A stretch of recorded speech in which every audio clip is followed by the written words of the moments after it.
Hello YouTube. Today I went to see Transformers and it was a little bit long. It wasn't as good as the first one. I guess because I'm used to the cartoon from when I was little, so it wasn't that great. But I mean, it was a sequel, so what you expect. Now Tyrese's part really wasn't that big in this one, and Shia LaBeouf part was a little bit corny. His mom and dad, they had them acting extra silly this time. Megan Fox seemed to be pretty steady, and I don't know that other white guy that's in there, but he seemed to be pretty steady too. The movie has a lot of stuff in it that you wouldn't expect. If you haven't saw the movie, then turn off this video, because I'm going to tell you some things that happen. In one scene, a Decepticon called somebody a punk ass. They have a lot of these little machines cussing in this one. And so you probably don't want to take little bitty kids with you. They have a scene where a girl is trying to get the Shia LaBeouf character to cheat on his girlfriend with her, and they end up being in the car, the yellow car, Bumblebee or whatever his name is, and the car spits in the girl's face, and it turns out that girl ends up being a Decepticon also, but they made her look like a woman to follow him to college.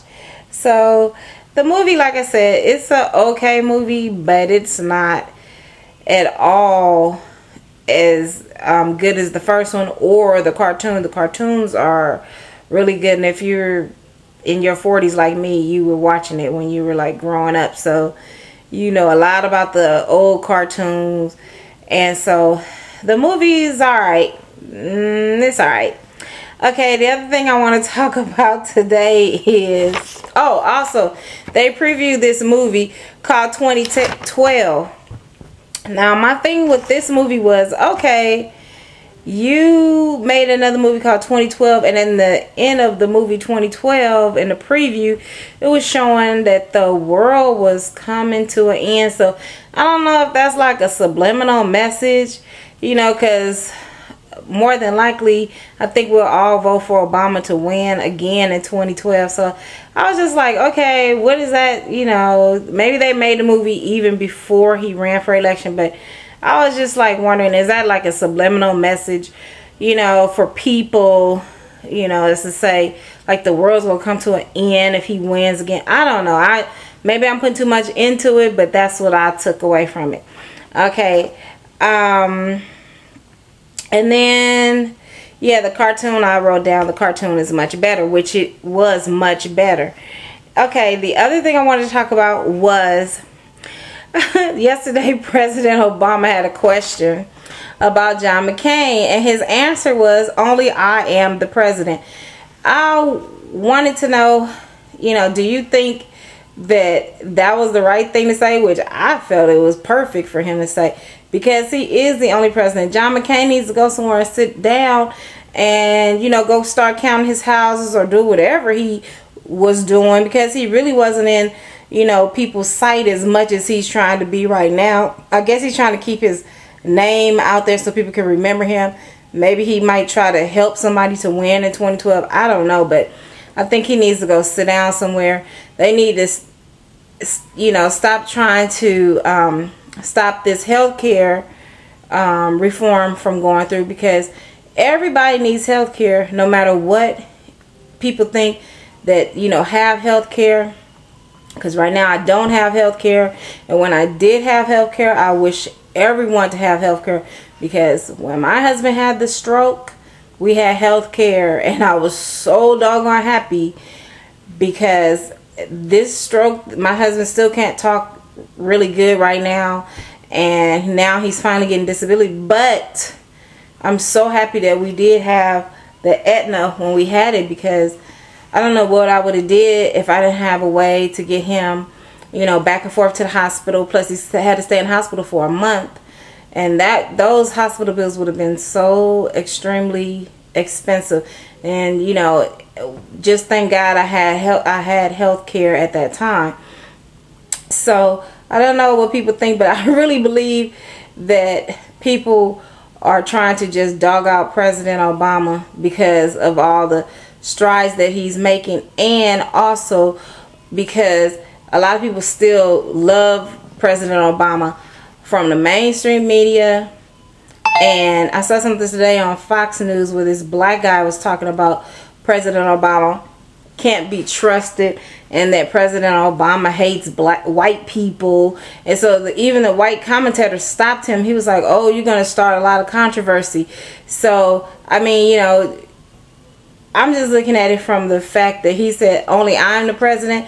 So I think people need to take notice and start listening to what he's saying, because he is the president. John McCain did not win. Neither did Sarah Palin win for vice president. And the Republicans need to start listening to the president. You know, you have to follow the protocol that comes along with him being the president and with his decisions. And so if you don't like them, then shut your mouth. Just shut your mouth. So many people didn't like the things that Bush was doing. Yeah, they said things about it, but they still went along with the things that Bush was doing until his time was up.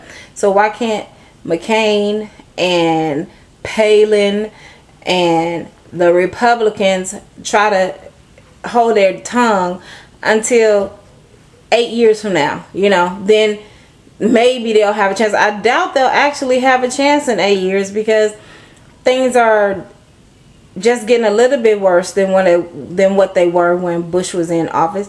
They're not too much worse. They're just about the same as far as I'm concerned, as far as what I can see.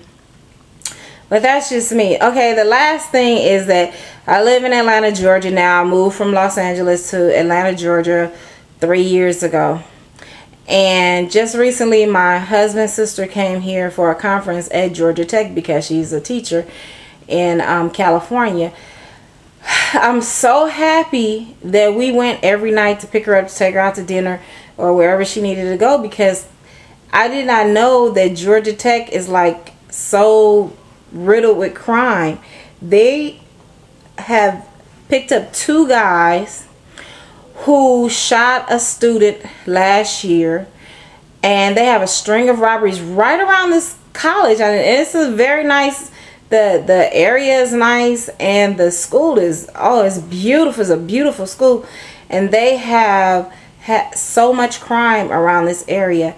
Just last night another guy got shot, and the guy took the victim's laptop. They're stealing stupid stuff, but there's a lot of crime. So, you know, if you live in the Atlanta area and you see this video, you know, can you tell me if this is like, it's been going on forever, or is this just something new within, I guess, the last 2 years? I haven't heard anything about it until recently. I guess it's so many things going on with them hitting people in the head or taking. They said one guy was on the news, said 3 cars had got stolen recently, like every night for 3 nights in a row. So I don't know. I mean, I just moved here, so I really don't know how things go down around here, because I'm a workaholic. So if I'm not at work, I'm here on the internet or watching YouTube. But now we bought this Wii, and so me and my husband have been bowling, so I'm probably gonna lose a lot of weight because my ass hurts right now from playing that bowling game for about an hour today. Okay, and one more thing is this guy from